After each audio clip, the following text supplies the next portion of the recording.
आपके अगर हाथ पैर बांध के मैं लटका दूं तो कैसी फीलिंग आएगी। हम 70-80 kg वेट के हैं, ये 400-500 kg का इनका वेट है और इनको लटका दिया जाता है।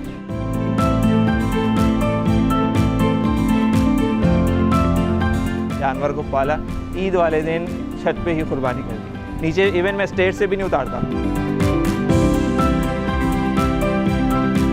लोगों को दिखा के क्रेन से उतार के नीचे उतार के टहला के क्या करना है आपने। जानवर पालने का जो शौक़ है मेरा, ये बचपन का शौक़ है, जुनून की हद तक। समझ लें 2 क्लास से 3 क्लास से मैं अकेला अपने घर के जानवर पाल रहा हूँ। पहले फ्लैट में रहते थे तो 2 दिन 3 दिन पहले ही आते थे जानवर और मैं बस पूरा दिन उन्हीं में लगा रहता था। स्कूल की छुट्टी कर ली, पेपर से बचे हुए, भागे हुए और सिर्फ जानवर में लगे हुए, जानवर बने हुए। तो वो शौक़ मेरा आज भी वैसे ही है और अल्हम्दुलिल्लाह ये शौक़ जो मेरा है वो मेरे बच्चों के अंदर भी आया है। तो अब ये चीज़ मेरे बच्चों के अंदर आई है तो मेरे अंदर मज़ीद मोटिवेशन आ गई कि मैं इसको अपने घर पे करूँ। अब पहले मैंने अपने रूफ़ पे डॉग्स रखे हुए थे, लैब्राडोर डॉग्स थे मेरे पास 3 से 4, तो कैट्स भी रखी हुई मैंने घर पे। तो डॉग्स मैंने जब सेल आउट कर दिए, बहुत ज़्यादा हर्डल्स हो रही थी, उनकी टेक केयर नहीं कर पा रहा था मैं, तो उनके रूम्स मैंने बनवाए थे। तो उसको मैंने फिर तोड़ के जो है मुझे एक आइडिया है कि अब छत पे जो है ये कैटल्स का शौक़ पूरा किया जाए, तो छत पे जानवर लाके पालें, उसको पूरा करें। तो उसमें मेरे फादर ने, मेरी मदर ने, मेरी वाइफ ने, इन तीनों ने मुझे बड़ा सपोर्ट किया, साथ दिया, तभी पॉसिबल हुआ। अदरवाइज़ फैमिली की सपोर्ट के बगैर जो है बहुत मुश्किल है काम करना। अभी जो है मुझे अराउंड जो है 15 to 20 डेज़ हो गए हैं इसको लाए हुए। इसका नाम शेरू है और जो है इसको मैं लेकर आया हूँ, तकरीबन 15 से 20 दिन हो गए हैं इसको लाए हुए।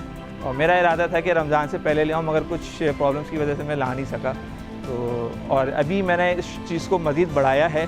ये एक बच्चा लिया है मैंने, सुल्तान नाम है इसका, और ये अभी माशाल्लाह से 4.5 महीने का है।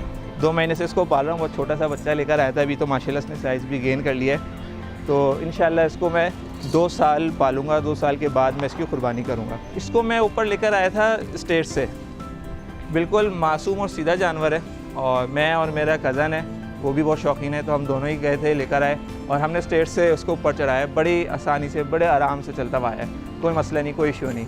ट्रेन आती है, शोर होता है। एक तो सबसे जो मुझे बुरी हरकत लगती है, जब भी कोई जानवर आता है, सारे पूरे गली मोहल्ले के लड़के शोर करते हैं, शराब करते हैं, जानवर वैसे ही परेशान हो जाता है। तो मेरी कोशिश होती है कि मैं ऐसे टाइम में लेकर आऊँ कि गली मोहल्ले में कोई हो ही ना।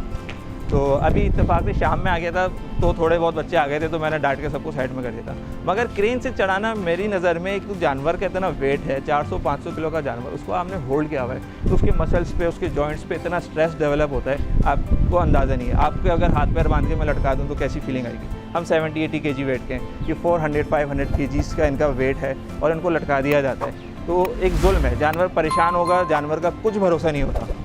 तो इसलिए मैं क्रेन को तो अवॉइड करता हूँ टोटली, खामोशी से लेकर आता हूँ, बगैर किसी को बताए। ऐसे टाइम में लाता हूँ कि कोई ना हो, कोई देखने वाला ना हो, चुप करके ऊपर चढ़ाया, जानवर को पाला, ईद वाले दिन छत पे ही कुर्बानी कर दी। नीचे इवन मैं स्टेज से भी नहीं उतारता, क्योंकि स्टेज से जानवर नहीं उतर सकता। चढ़ तो जाता है, स्टेज से उतरना भी बहुत मुश्किल है, क्योंकि वो जंप मारने की कोशिश करते हैं और स्टेज पे अगर वो जंप करते हैं तो वो गिर सकते हैं, हड्डी टूट सकती है, फिर अजियत वाली बात हो जाती है। तो ये जानवर की अजियत है। मैं इवन इतनी केयर करता हूँ कि नाक की रस्सी तक हटा देता हूँ। लास्ट टाइम मैंने नाक की रस्सी काट दी थी तो उसने थोड़ा सा परेशान किया था। हम लोगों को तो कुछ नहीं करता था वो, मगर दूसरे जो आते थे, जैसे अभी आप आए हैं, तो दूसरे लोगों को बर्दाश्त नहीं करता था, आउट ऑफ कंट्रोल हो जाता था। तो इस दफ़ा मैंने इसकी बहुत मोटा रस्सा था नाक में, वो काट के बहुत प्यार से बिल्कुल बारीक सी नाक की रस्सी डाली कि अगर कोई भी कोई मसला करे तो मैं उसको कंट्रोल कर सकूँ। बस इस हद तक मैंने रखी थी नाक की रस्सी। टाइम्स ऑफ कराची से जुड़े रहने के लिए हमारा चैनल सब्सक्राइब करें। हमारी वीडियोस को सबसे पहले देखने और बाखबर रहने के लिए बेल आइकन पर क्लिक करना ना भूलें। गुनाह तो मेरे हिसाब से गुनाह ही गुनाह है, क्योंकि जानवर को इतनी तकलीफ़ देना, ठीक है। हम तो मतलब ये हमारी सोच होती है कि इसको अपने बच्चे की तरह पालें। तो मेरे पास कुर्बानी होती है, लास्ट ईयर भी हुई थी, तो मेरी पूरी फैमिली बाकायदा रो रही थी आंसुओं से। मैंने अपने दोनों बच्चों को नहीं उठाया था कि वो नहीं बर्दाश्त कर सकते थे इसकी कुर्बानी। अभी जो है इस बच्चे के पास मेरे घर वाले नहीं आते, इसको ज़्यादा प्यार नहीं करते कि हम बर्दाश्त नहीं कर सकते इसकी कुर्बानी। तो वो 10-15 दिन के बाद आते हैं, इसको प्यार करते हैं, चले जाते हैं कि हम जो है we can't bear this loss. तो ये फीलिंग्स होनी चाहिए कुर्बानी का, असल जज्बा ये है। लोगों को दिखा के क्रेन से उतार के नीचे उतार के टहला के क्या करना है आपने, पूरे गली मोहल्ले में शोशा करके क्या करना है। मैं भी लाया हूँ माशाल्लाह, अच्छा 2.25 लाख का जानवर लेकर आया हूँ, भारी जानवर है। शौक़ करना है, बच्चे छत पे ही घुमाते हैं, छत पे ही खेलता हूँ उसके साथ। ये मतलब इवन इसको प्यार करो तो यहाँ लेट भी जाता है, मेरे बच्चे टहला रहे होते हैं, ये सब खुले हुए होते हैं रात में। हम 10-11 बजे बैठते हैं यहाँ पे रात में, ये सब खुले होते हैं, आपस में खेल रहे होते हैं, कोई टेंशन नहीं होती। जानवर भी खुश है, हम भी खुश हैं, शौक़ हो रहा है, घर में हो रहा है। दुनिया वालों को क्या ज़रूरत है दिखाने की। तो इनके आराम के लिए रूम है। ये सिर्फ सुबह 1 घंटे के लिए बाहर आते हैं खाना खाने के लिए, और शाम में जो है असर के बाद बाहर आते हैं और फिर 2-3 घंटे के लिए यहाँ पे रहते हैं। जब ये फिनिश कर देते हैं खाना, थोड़ी देर ये बैठते हैं, आराम करते हैं। इधर ही इनको मज़ा आता है, फर्श ठंडा ठंडा, क्योंकि गर्मी का सीज़न है, तो फिर मैं इन्हें थोड़ी देर बैठे रहने देता हूँ। तो 8-9 बजे के बाद जो है फिर ये सब अंदर चले जाते हैं अपने रूम में। वहाँ पूरी मिट्टी विट्टी मैंने डाली हुई है, इनका प्रॉपर सेटअप किया हुआ है, तो वहाँ पे ये आराम से फिर पूरी रात सोते हैं, जुगाली करते हैं, अपना रेस्ट करते हैं। खाना पानी सब बाहर है, आराम अंदर है रूम में।